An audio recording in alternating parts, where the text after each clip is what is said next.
कारक एवं कारक चिन्ह।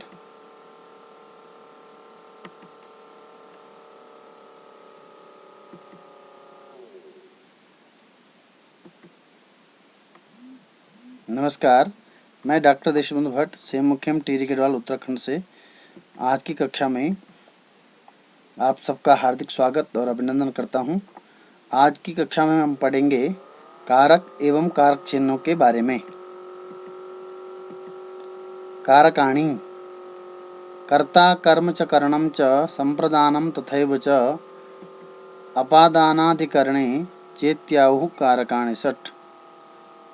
संस्कृत भाषा में कारकों के संबंध में यह श्लोक है, जो इसमें कहा गया है कि कारक 6 ही होते हैं। कर्ता, कर्म, करण, संप्रदान, अपादान और अधिकरण। इनको ही संस्कृत भाषा में कारक कहा जाता है। तो संस्कृत भाषा में कारक 6 होते हैं। पहला कारक है कर्ता, दूसरा कारक कर्म, तीसरा करण, चौथा संप्रदान कारक, पांचवा अपादान कारक,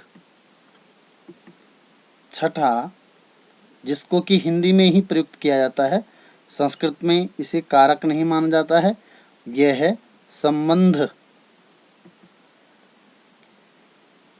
और सातवां अधिकरण। यहाँ पर ध्यान देने योग्य बात यह है कि संस्कृत भाषा में संबंध को कारक नहीं माना जाता है। हिंदी में इसे प्रयुक्त किया जाता है, लेकिन संस्कृत भाषा में कारक की संज्ञा संबंध को नहीं है।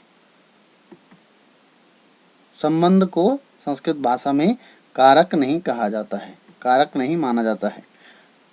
संस्कृत भाषा में केवल 6 कारक होते हैं। संस्कृत भाषा में संबंध को कारक नहीं माना जाता है तथा हिंदी भाषा में संबंध को कारक मानते हुए 7 कारक प्रयुक्त होते हैं। विभक्ति, कारक और उनके चिन्ह। हिंदी भाषा में अक्सर यह प्रश्न आता रहता है कि किस विभक्ति में कौन सा कारक होता है। तो लीजिए, आप सब के लिए आज की कक्षा में यह विषय लेकर के उपस्थापित हुआ हूँ। तो पहली विभक्ति है प्रथमा। आप सब जैसा कि जानते हैं, विभक्तियाँ 7 होती हैं। प्रथमा, द्वितीया, तृतीया, चतुर्थी, पंचमी, षष्ठी, सप्तमी, ये 7 विभक्तियाँ होती है।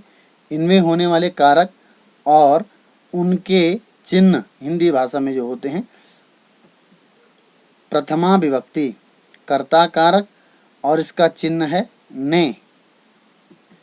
द्वितीय विभक्ति कारक है कर्म कारक और इसका चिन्ह है को। तृतीय विभक्ति करण कारक ने से द्वारा। चतुर्थी विभक्ति संप्रदान कारक के लिए वास्ते। पंचमी विभक्ति अपादान कारक से अलग होना। षष्ठी विभक्ति संबंध कारक का की के रारी रे। यहाँ पर पुनः एक बार स्मरण करा दूं, संबंध को संस्कृत में कारक नहीं मानते हैं। सप्तमी विभक्ति अधिकरण कारक में पेपर, इसके ये चिन्ह होते हैं। और एक और होता है संबोधन। तो संबोधन में प्रथमा विभक्ति ही होती है और उसके चिन्ह होते हैं हे, भो, रे, अरे। पुनः एक बार देखते हैं। प्रथमा विभक्ति कर्ता ने, द्वितीय विभक्ति कर्म को, तृतीय विभक्ति करण ने से द्वारा, चतुर्थी विभक्ति संप्रदान के लिए वास्ते, पंचमी विभक्ति अपादान से अलग होना, षष्ठी विभक्ति संबंध काकी के रारी रे, सप्तमी विभक्ति अधिकरण में पेपर, संबोधन हे, भो, रे, अरे। एक बार पुनः कारकों का स्मरण कैसे करते हैं। प्रथमा कर्ता ने, द्वितीया कर्म को, तृतीया करण नेशे द्वारा, चतुर्थी संप्रदान के लिए वास्ते, पंचमी अपादान से अलग होना, षष्ठी संबंध का कीके रारीरे, सप्तमी अधिकरण में पेपर, संबोधनम हे भो रे अरे। इस प्रकार कारक के चिन्हों को हम याद कर सकते हैं।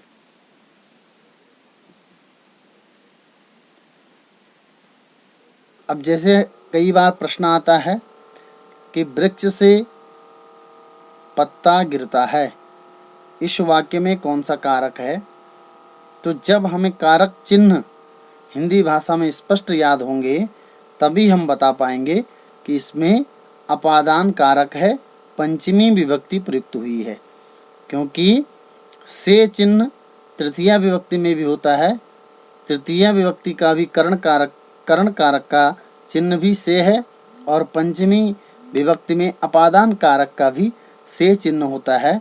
तो वृक्ष से पत्ता गिरता है, वृक्ष से पत्ता गिरना अर्थात पत्ते का वृक्ष से अलग होना, तो अलग होने के अर्थ में पंचमी विभक्ति और अपादान कारक होता है। इसी प्रकार अगली कक्षा में कारकों पर विस्तृत जानकारी लेकर के मैं उपस्थित होऊंगा। तब तक के लिए नमस्कार।